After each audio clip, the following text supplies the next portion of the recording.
We have our second ever live show, which is taking place on the 11th of December in Tottenham in North London. And it's a Christmas special, Gary. It's Wednesday, 11th of December at the Bernie Grant Arts Centre in Tottenham. Tickets start from £8. We will also be joined by a special guest to be announced soon. Bring your mince pies. We're going to have a do. 11th of December, Bernie Grant Arts Centre, Tottenham. I'm Gary Young. And I'm Carys. Every week, Carys and I will be talking about those stories in the news that are overreported and the ones that are going completely under the radar and not talked about enough. This is Over the Top, Under the Radar.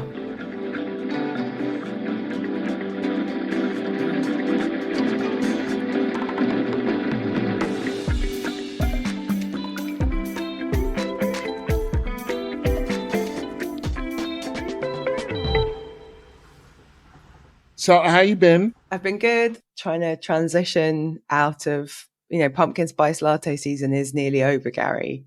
Isn't it? Yeah, because it's autumn. Soon it will be Mariah Carey season, or winter, as it's known. I feel like I only just found out about the pumpkin thing, and now it's gone. Yeah, it's quick. It's the end of October, right? Autumn ends, what? Couple of weeks. The thing that marks the beginning of winter is obviously the first day you're allowed to play Mariah Carey's All I Want for Christmas. Oh, I don't think that anybody should be allowed to play that ever. I think that well, you're wrong. It's an iconic song by an absolute legend, but you can't play it until the 1st of November. Mariah has decreed she is the queen of Christmas. And when she posts on social media that you're allowed to play it, that's when winter begins. Taylor's old as time. Oh, I did not know that. You think it's about the solstice? I don't know. I don't know what you think it's about. It's about when Mariah Carey says it's appropriate to play my Christmas song. I love the way we go from Starbucks defining our seasons to Mariah Carey defining the season. Yeah, it's late stage capitalism. Everything needs to be owned. Come on, wake up. So talking of owned, there's one story that I saw this week that I really loved, which is Rudy Giuliani, who is completely owned now. Rudy Giuliani, former mayor of New York, became something of a kind of global star during 9/11, represented Trump in his legal efforts to overturn the 2020 election. He's been charged in a number of jurisdictions. One of the things he did was name and blame these two completely blameless vote counters and verifiers for being fraudulent. The judge found him guilty of defamation, and this last week, he was ordered to pay over his flat, his car, all of his money, his rings, his signed baseball, all over to these women because he refused to pay them. Is this because he doesn't have the cash to hand? He doesn't have remotely enough cash for the amount of cash that they will need or that he owes them. And so he's ordered them just to hand over his life. It's a beautiful thing, actually, to see a git so upended. He's kind of box office, though, because he's just such a wild individual. Do you remember the 4 Seasons Total Landscaping press conference? Yeah. Or didn't he do a press conference once where he had hair dye dripping down the side of his face? I'm sad. I'm not sad to see him lose his rings, but I hope this won't be the end of his turn in public life. Actually, maybe I do. Well, so long as he's public without any power, then I'm kind of all for seeing him panhandling around Manhattan. Okay, so Rudy Giuliani's had the shirt off his back. That's quite enjoyable. I'm trying to think what else has been happening. Well, Paddington's been given a passport, which I thought was kind of pretty amazing. Is it an actual passport? Also, he's a refugee. I thought we didn't give them passports. I know. Anymore. It can't be an actual passport because can't it? He's not an actual. This country is. He's not an actual person. And I dare say... Definitely is, Gary. He's done 2 films. Obviously, he's real. What are you talking about? I have looked it up, Gary. The Home Office have confirmed it's a specimen document and can't actually be used. Yeah, so don't get any ideas, Paddington. All right? No. And, of course, I wonder whether that will translate into specimen compensation for the Windrush victims. If the Home Office can give a specimen passport to a fictional bear, they can do better by people who actually exist. Yeah, but I think, Gary, what you're forgetting is if we just go around giving real passports to all the actual bears, and all the bears in Peru will get on fucking boats and come to the UK. You've got to think this sort of stuff through, Gary. It's the incentives. Everyone out here with a Google News alert on Paddington, suddenly these swarms of bears are coming to the UK. We're full, Gary. We're full. Jesus. They come over here, eating our marmalade. Bloody bears. Stealing our coats. I don't know what else they steal. But yeah, we've got to be careful. You can't start, these things get a momentum of their own. We've got to show that we're tough on bears. So yeah it's fine as a prop, but no real passports for Paddington. No, it starts with bears. Before you know it, you got rhinos, you got hippos. Anacondas. Who knows? Some of them might not even be Christian bears. I want to thank everyone who got in contact with us on email and on socials, whether it's to say hello or tell us what you think of the show. Joe Littler, hi Joe, on X, said our last episode was excellent on many themes: generation gap, Me Too, and US elections. Thank you, Joe. Also, Gary, I can't wait to share this with listeners. I'm really excited. We've got some great news. We've been nominated for our first ever award. It's the Best Ensemble Award at the Audio Production Awards. And we're up against some big names. Pod Save the UK, Sayeeda Varsi. Yeah, it's very, very exciting. So we're an ensemble. Yeah, I guess it just only takes two for an ensemble. I guess so. Best Dynamic Duo. I mean, let's not wordsmith the award. We're very grateful to be nominated. Another new development is we have hit our target of new Patreon supporters. These are the wonderful new people who have signed up to support the podcast on Patreon. Thank you so much. Jenny, AC, I'm sorry if I'm saying your name wrong, Jason, Natasha, Anna, Kate, Adam, Ellie, Matt, Ed, Sohail, Carrie, Samira, Katie, Anthony, Greta, Rosie, Amos, Alyssa, and Caitlin. Sorry if I garbled your name. We are so grateful for all of your support. Thank you so much. While we have reached our target, we still need to go further. We are not even remotely, as they say, washing our face as a podcast. We need your support. Packages start at just £3 a month. So if you want to keep the show running and access our weekly bonus episodes, the newsletter, the exclusive over-under WhatsApp community, brilliant group of people, search Over the Top, Under the Radar on Patreon and put your money where your ears are. Okay, Gary, what you got for us this week? For my over, I want to talk about Chris Kaba, young black man who was shot in Streatham on 5th September 2022 by the police, single gunshot wound to the forehead. In a rare case, the policeman was charged with murder, and this week, the policeman was acquitted of murder.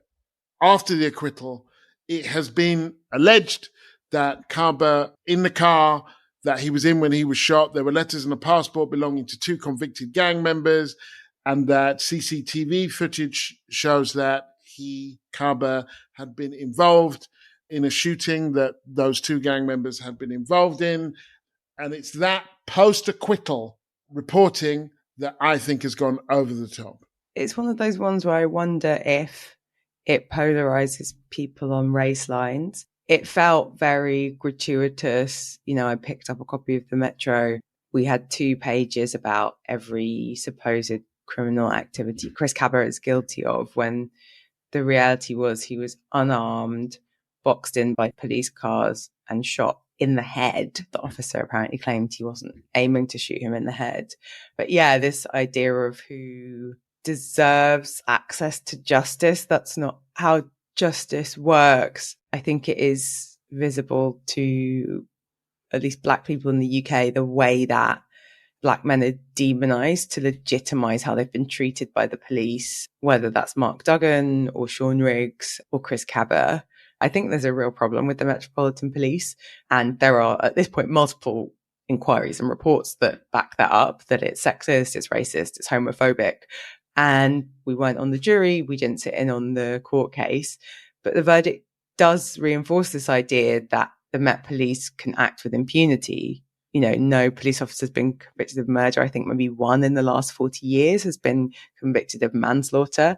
The thing that sort of is with me is it one of those ones that if you're not Black, do you sort of have the same emotional reaction? There's an emotional reaction and a cerebral reaction. I think the emotional reaction would hit us as a Black community more because that could be me, it could be my son. You know, I've been beaten up by the cops in Paris. I've had incidents with police elsewhere in the US and here. In certain moments, being Black makes you a suspect. It just makes you a suspect. But if you're not Black, you might now be able to access that sense of vulnerability emotionally in the same way that I don't know what it's like to walk home at night as a woman, for example.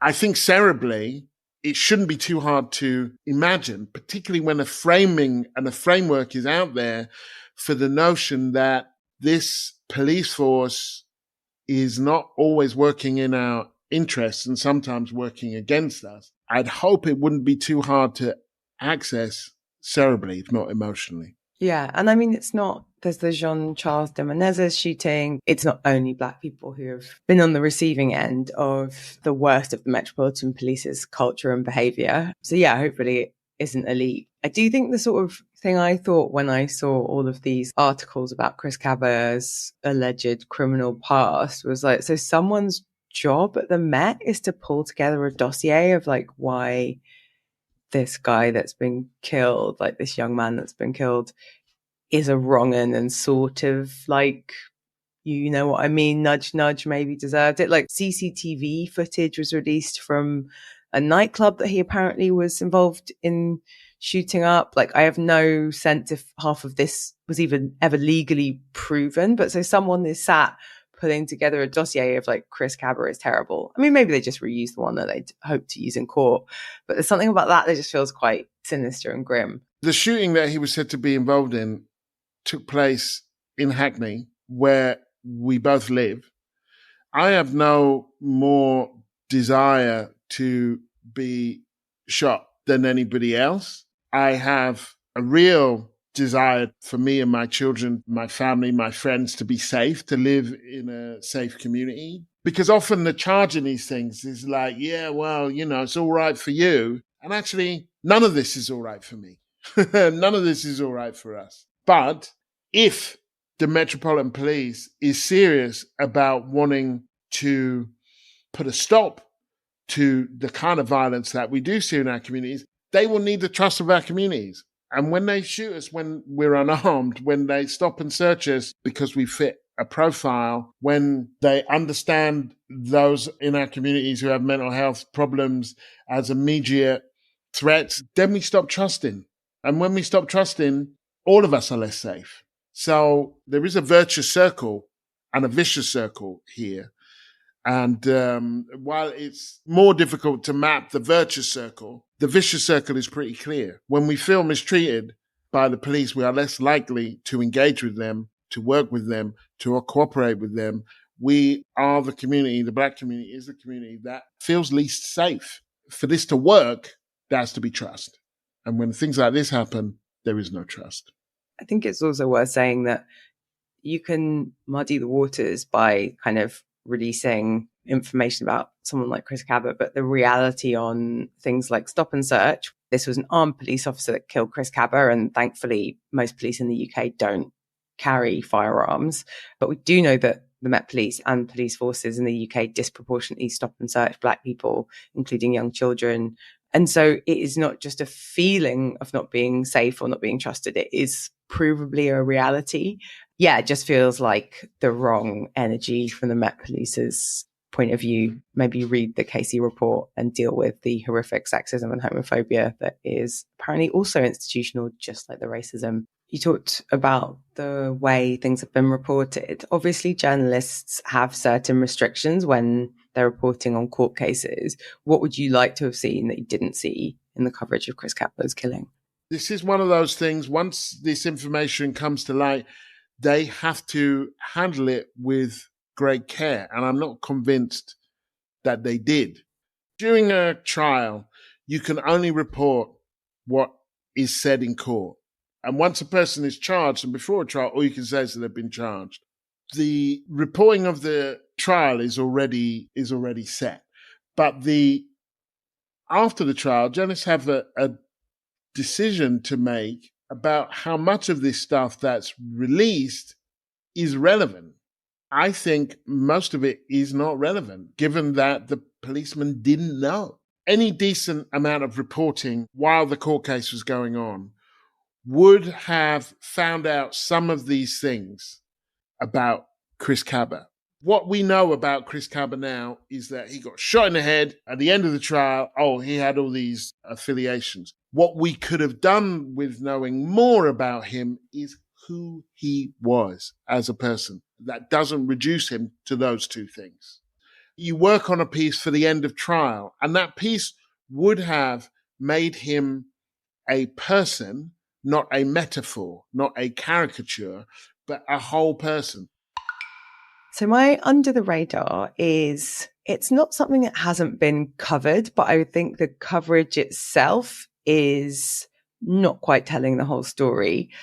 It is the black hole, Gary. Do you know about the black hole? No. Are they blaming black people for digging holes now? Is that what's happened? No, I wish that's what I was talking about. So obviously black holes are like a concept in space. I'm not talking about space black holes. There is a black hole in the UK public finances, and it's £22 billion. It's more than Rachel Reeves claims that she thought it was, but it's still just £22 billion, which is a fraction of public spending or our GDP. The number sounds big, but it's not that big if you think about what we're dealing with. It's really frustrating to see the Labour Party playing into tropes that the Tory party has cultivated for decades, and certainly since the 2010 coalition government came in, which is when, if you remember, George Osborne and David Cameron told us all that the feckless Labour government had been spending too much, and as a result, our debt, so the amount of money we owed, and our deficit, the gap between what we were spending and what we were taking in tax, were dangerously high, and we had to cut the public sector to the bone in order to pay down this debt or deficit. Now, a recent look at interest rates would show you how illogical that is. One of the reasons that we hear a lot about a black hole and a crisis in the UK's public finances really isn't about debt or spending, it's about interest rates. So back in 2010, arguably, interest rates were pretty low. So it wasn't that bad an idea to have a deficit or to have debt. One of the reasons that we're in quote unquote financial trouble at the moment as a state is that, and those of us who have a savings account or a mortgage know this, interest rates are just quite a lot higher than they were 10 years ago. So if you owe money, the debt gets bigger faster. So that is a real and observable economic phenomenon. But I just find it interesting that actually, if we look back 10, 15 years, we probably could and should have been running a deficit in the aftermath of the financial crisis. So like, these things are all a bit of a nonsense, and we have to unpick the language behind them. Rachel Reeves is the Chancellor of the whole British economy. And, you know, budgets are big set pieces. The budget is likely to happen next week, and she will announce lots of tax and spending decisions. And those are some of the levers she has. But the things that we're not talking about, because all we ever do is talk about public spending, are also quite important. So we run a huge current account deficit. That means we're importing way more than we export. To simplify things massively, that's generally not a good thing. There's no conversation about that. We have really low productivity in the UK.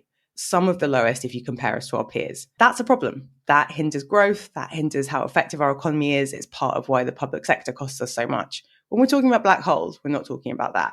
So yeah, I think it's underreported and under-scrutinized, this notion of a black hole. I don't think it makes much economic sense. And I'm skeptical as to whether it makes any political sense. I think that thing about the metaphor, because Thatcher used to do that, didn't she? I'm a grocer's daughter. We all have to balance our budgets and so on. So there is a real issue of political education, I guess, in terms of, or economic education. This iteration of Labour, they like to blame everybody else. And I want them to take responsibility for the choices they are making. Not that they didn't get a terrible legacy, but they also committed themselves to continuing that bloody legacy, to carrying on with the same spending commitments and so on and so forth. So it's like, okay, you were elected. I was going to say we elected you, but I didn't. You were elected because people wanted kind of change it. Not just say, oh, it's really bad. Sorry, pensioners, you're going to have to freeze to death. I don't have a problem with them blaming the Tories if that is the first part of a narrative that then says, so this is how we're going to fix it. And this is what we're going to do. I do have a problem with them saying it's the Tories' fault that you can't have heating this Christmas because, we won't pay for your heating or we won't pay for because that's their decision. It's their decision about how they decide to pull out of this. And so when it just says, well, don't blame us, it was the Tories, that's what I have a problem with. It's like, they're not in power anymore, you're in power. By all means, contextualize it, but take ownership for the things that you do. There are decisions that you're making which actually are deepening the crisis, not solving it. And I'm not going to blame the Tories for that. I'm fine with them blaming the Tories because the Tories were in power for 14 years. I don't think that the way they're blaming them is that smart. It's playing into right-wing tropes about public spending and government inefficiency. It's using metaphors that, aren't super helpful for people to understand what needs to happen for the economy to get back on its feet. And I think it's sort of fighting the last war. Like it was, I think, quite politically successful that Cameron and Osborne came in and managed to pin the global financial crisis on Gordon Brown, even though it was a global financial crisis and arguably his response was one of the better ones. The other thing we hear loads about are these bloody fiscal rules, which is the Labour Party's pledge to match, sort of broadly speaking, Tory spending rules. But we've got to a point now where in order to not break the fiscal rules, which are made up a political device, that Rachel Reeves is very likely to redefine how we measure our debt so that she can stay within the fiscal rules.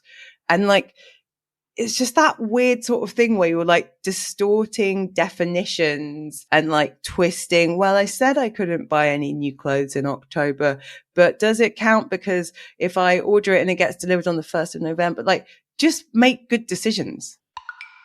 My under this week is Martinique, the French Caribbean island of Martinique. For those who don't know, Martinique is both in the Caribbean and in France. So is Guadeloupe, so is French Guiana, so is Réunion. These are what the French call overseas departments.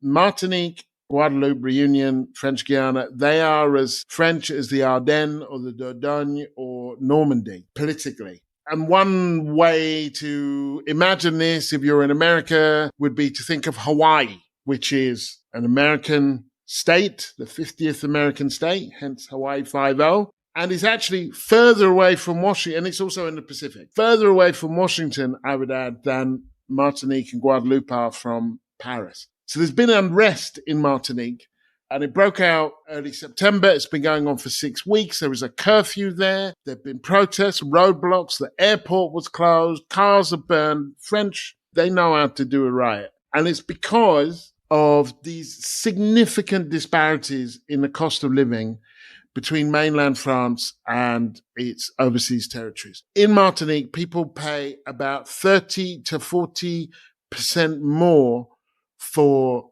food. And that's before you get to things like web services and internet and so on. And it had enough. So after more than 6 weeks of protests over the high cost of living, the local prefecture, that's the local government, I guess, has signed a deal that's going to cut food prices by around 20% on average for 6,000 key imported products. Just as an example of how expensive and how kind of distorted by this, you would say, post-colonial relationship, and I guess it is post-colonial because it's not a colony, it's a department, feels pretty colonial though. 80% of the food in Martinique and Guadeloupe is imported from mainland France. They pay about £6.50 for 250 grams of coffee that would cost less than half elsewhere. And is that because it's an island or? So it's not because it's an island so much as that it's because it's effectively a colony. The metropole is somewhere else. Everything has to go through Paris, and its economy is geared towards this place that is a few thousand miles away. I mean, there's no real reason why a place like Martinique should need to import things like butter if it didn't have to. And that while Barbados, Jamaica, they're islands, it's not that they're cheap, but they're not expensive like this. And that's because they can run their own affairs in a very different way. So that's one of the first things that I think is important to understand about that is just France's very weird relationship with its former colonies. The Central African franc that is used in French-speaking Africa. You know, France's longest land border is with Brazil because of French Guiana, which is France. It has not been able to let go in a way that other countries have. And so it still has quite a problematic influence. There are those places like Martinique and Guadeloupe that are still French. And then there are those places, Senegal, Cote d'Ivoire, those places that became independent mostly in 1960, but who still have massive, inordinate, and mostly unhelpful influences of the French state. So there's that.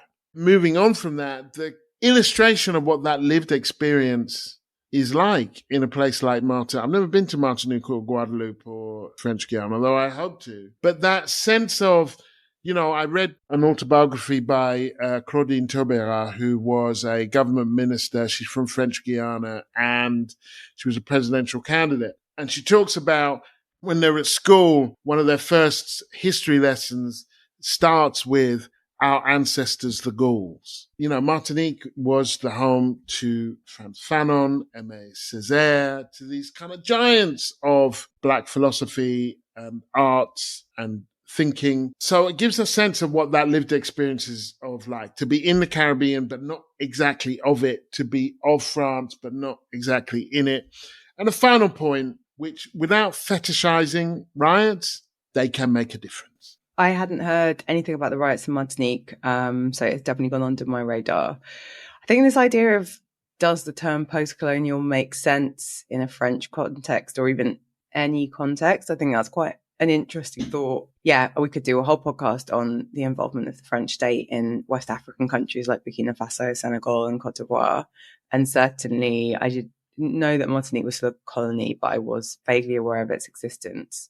Yeah, I think this idea of like, can you really call yourself post-colonial if you are still extracting wealth from people and indeed they don't have their own nation? I don't want to give the British a free pass, but this is the problem with France, Gary. You don't want to give the British a free pass, but then they'll wild out and you're like, well, we have to talk about this because you're being so extreme. So yeah, I think it's a good under, and I guess the thing that I'm taking from it is to what extent are any of these relationships post-colonial if it's still an extractive dynamic? And in the case of Martinique, like Martinique is not a country. It's a kind of outpost of France. Part of the problem is an old 9% import tax known as octroi de mer or dock dues that dates back to the 17th century. That would be before the slave rebellion or the rebellion of the enslaved in Haiti, as well as having to import things, then they are then also punished for importing things. And of course, when you import things, you need people to bring them. So then they are paying twice in a way to have things imported. Colonialism in some ways is the ultimate grift, isn't it? It's like when you're dealing with a sort of annoying company and they keep adding fees on for like breathing. I think the thing that is not talked about enough is that you'll hear people say, well, you know, people should stand on their own 2 feet. Slavery was ages ago. Colonialism was ages ago. Arguably, it never ended. But also in the fine print of most of these things ending, often there's some like hidden tax or fees. And this idea that there are all these sort of, not even that well hidden, but just like penalties and fines for the crime of being colonized is, yeah, just a really irritating and annoying reality. There's one other thing, actually, that because this just happens to be the week, Keir Starmer is going to the Commonwealth. A lot of the Caribbean countries want to talk about reparations.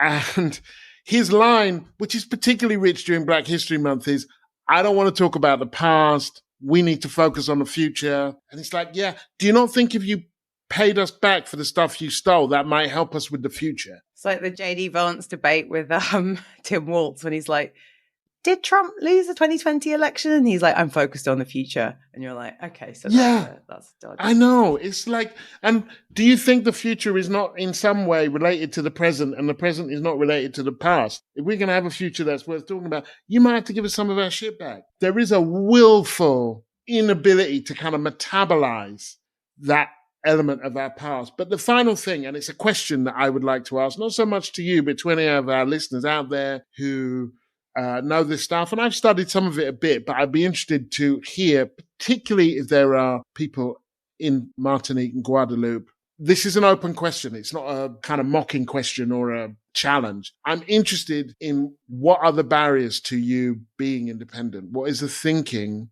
behind? Since 1946, there's been this law that you are a department. What are the barriers, either practical or philosophical or political, to you becoming independent countries? So my over the top is, I want to say Elon Musk, but it's actually Elon Musk's lottery. I think it's getting the wrong coverage. Basically, Elon Musk, well-known Git, as you would say, is a full-throated supporter of presidential candidate Donald Trump. He has been giving huge amounts of money to the Trump campaign, mostly via a PAC called the America PAC. As best we can estimate, he's given about $75 million over the last 3 months to a political action committee that supports Donald Trump becoming president in 2024. The new development that I am over, even though it really only happened a few days ago, is that Elon has devised a lottery system where you can win money if you sign a petition in support of free speech and the right to bear arms. The lottery is running in swing states. So if you're in Georgia, Nevada, you like watch Veep, Arizona, Michigan, Wisconsin, or North Carolina, and you sign this petition or you refer someone else, you get money. And then every day until the 5th of November, one person will randomly win $1 million. So the reason I'm over this, like I'm over Elon Musk, I've been over him for quite some time.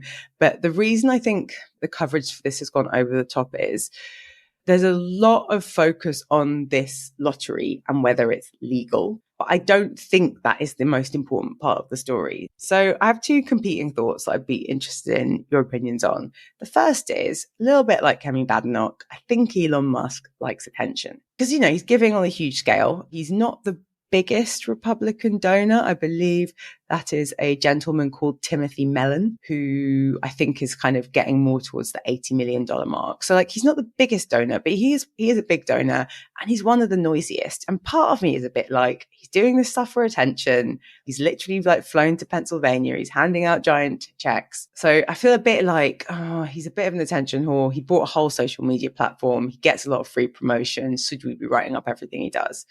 I accept the lottery is newsy, but I think this focus on, is it legal? Which, like, if you Google news of the story, you'll get some stories and pretty much every headline will be, is this legal? The reason for that is it is not legal in the US or many countries to pay someone to vote a certain way. And it is also not legal to offer someone money to register to vote. And arguably this lottery, which is really centered on getting people in swing states to register to vote, could be seen as like an indirect financial incentive. So then you get loads of news stories that are all about, is this legal? Let's speak to legal experts. Let's talk about historical precedent. I'll tell you why it doesn't matter if it's legal. He's doing it. So even if afterwards we find out it was illegal, it will have still had the effect that it's had. I guess I'm less concerned about whether it's legal and more about how many votes is it going to flip. And then I think the second reason I think the Elon stuff is a bit overblown is that like some of this stuff isn't new. American campaign financing is screwed and rich people have way too much say and way too much power. Elon Musk attracts a lot of attention by doing attention grabbing things. But I think we have to realize that this isn't a fundamentally new paradigm. Elon Musk, Rupert Murdoch, Jeff Bezos, Bill Gates, really rich guys like to have political influence, and the fix is stopping them from having political influence and being able to donate all of this money. It's one of those things, and in this there would be some crossover between how they dealt with Chris Kaba after the acquittal and this, where when journalists are presented with certain kinds of information, which is new, what do? So in this sense, the issue of whether it's legal or not is germane. It does matter. It's a point, I think, where I agree with you. It's just not the point. What kind of democracy is it that one has if rich people can influence an election in this way? It's money that decides the candidates. It's money that decides the resources, and it makes for an incredibly unhealthy democracy. So I kind of completely agree with you there. I think the challenge in terms of the reporting it is, how do you report the issue without playing into his hands in terms of finding another vehicle for his self-promotion? You're right. It's about the way that it's being reported. I mean, let's be honest. Elon Musk is a very rich man. This has definitely been lawyered. The whole mechanism itself of a petition, rather than it's some lawyers that Elon Musk has paid, or the PAC that he pumps money into has paid, will have looked into this and made it as sort of on the edge of legal as possible while still giving the financial incentive. So I think is this even legal? It's let's be real, people. He's definitely paid some lawyers who've told him it is legal or it can be legal. For me, it's more about the way that billionaires behave, the impunity that they seem to have, which is also because we aggrandize them. I don't know how many bloody think pieces or not ghost-written books about Elon or podcasts have proclaimed him this genius and visionary thinker. I just kind of think billionaires are just people with problems. Who needs the amount of money that they've amassed?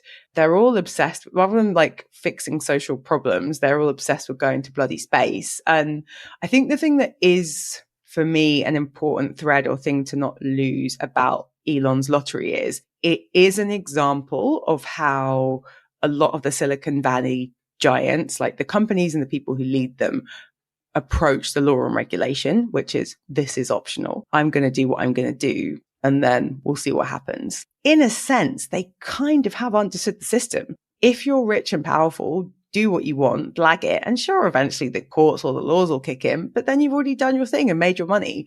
That, to me, feels like the important thread of this, the way that rich people, big companies, and especially these kind of Silicon Valley tech bros and giants really just see laws and regulations as a kind of weird, optional, quirky, quaint thing that's maybe there for other people, which, is terrifying, to be honest. So I don't like the lottery, and I don't know why Elon needs so much attention. What's going on there? Thanks for listening to Over the Top, Under the Radar. Next week will be our US election special. Yes, the US presidential election is taking place on the 5th of November, among some other elections, and we will be digging into it, making predictions, talking it all out next week. Tune in. You can sign up to our newsletter over underpod.com. If you want to support the show, you can find us by searching Over the Top, Under the Radar on Patreon and set up a regular gift. And connect with us on socials at over_under_pod_.